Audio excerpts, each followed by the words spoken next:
Hello everyone, and welcome back to our channel. Today, we're journeying back in time, deep into the heart of ancient Africa, a land brimming with stories that are as vast and rich as the continent itself. We often hear about Greece and Rome as the cradles of civilization, but Africa holds tales that are just as epic, humorous, and profoundly human. So, grab a seat, and let's unravel some of these incredible legends together. Let's start with a character you might have heard of, the clever and mischievous spider, Anansi. Originating from the Ashanti people in Ghana, Anansi is a trickster god, but not in a malicious way. He's more of a lovable rogue who constantly gets himself into and out of trouble. One of my favorite stories is how Anansi became the keeper of all stories. You see, back in the day, the sky god Nyame held all the world's stories locked away in a golden box. Anansi, being the ambitious little spider he was, decided he wanted them. Nyame laughed at the idea. A tiny spider wanting the world's greatest treasure? To humor him, Nyame set Anansi 4 seemingly impossible tasks: to capture a swarm of hornets, a great python, and a fierce leopard. Anyone else would have given up, but Anansi was no ordinary spider. He used his wits, not his strength. For the hornets, he tricked them into flying into a gourd, pretending it was a shelter from the rain. For the python, he challenged its pride, betting it wasn't as long as a palm branch. When the python stretched out to prove its length, Anansi quickly tied it up. And the leopard? He set a trap with a deep pit, then offered to help the leopard out, only to bind it with webs. Anansi presented his captives to the astonished sky god.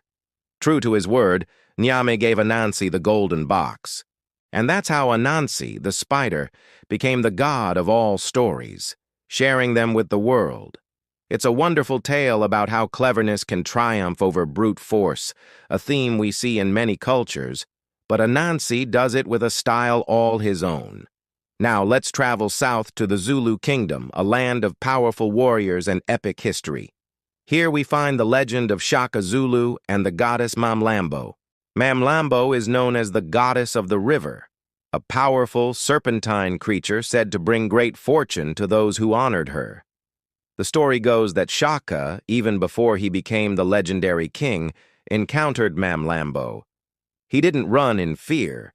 Instead, he showed the creature respect, recognizing its divine power. In return for his courage and reverence, Mamlambo blessed Shaka with incredible wisdom and strategic genius. This divine gift, the legend says, is what enabled him to unite the Zulu clans, to develop revolutionary military tactics like the buffalo horns formation, and to build one of the most powerful empires in southern Africa. This story isn't just about a mythical creature. It's a dramatic retelling of a leader's destiny, intertwined with the spiritual beliefs of his people. It beautifully illustrates the deep connection between leadership, spirituality, and the natural world in Zulu culture.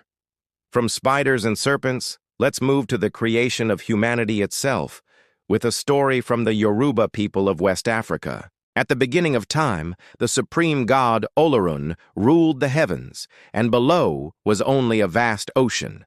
Olorun sent a lesser god, Obatala, to create solid land.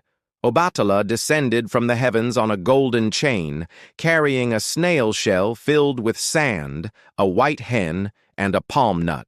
He poured the sand onto the water, and the hen immediately started scratching and scattering it, creating the land masses of the earth. Then he planted the palm nut, which grew into a full tree, a symbol of life and sustenance. After creating the land, Obatala began to form figures from clay. He worked for days, getting tired and thirsty.